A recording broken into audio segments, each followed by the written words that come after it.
Melemahnya nilai tukar rupiah terhadap dolar Amerika yang menembus Rp14.000 tidak berdampak dengan penjualan motor dengan bersisi besar. Hal ini diakui Hidayatullah Fikri, manajer bisnis motor Kawasaki Palembang, yang ditemui Rabu 2 September 2015.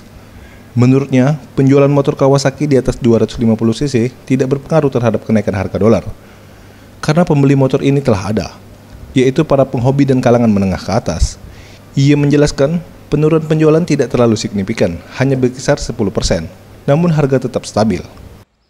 Dari segi dolar ya, sudah lebih dari 14.000. Untuk jenis-jenis motor impor memang kita dari segi modalnya memang agak naik, tapi untuk yang produksi sih masih relatif stabil. Jadi kalau kita lihat penjualan Kawasaki sendiri, kita sudah alhamdulillahnya sudah punya segmen, jadi memang tidak terpengaruh terlalu banyak.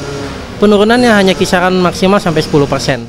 Ia menambahkan, kenaikan harga dolar ini sangat berdampak dengan penjualan otomotif, dan ia meminta kepada pemerintah agar perekonomian Indonesia secepatnya kembali stabil, sehingga perekonomian di Indonesia tidak mengalami kemerosotan.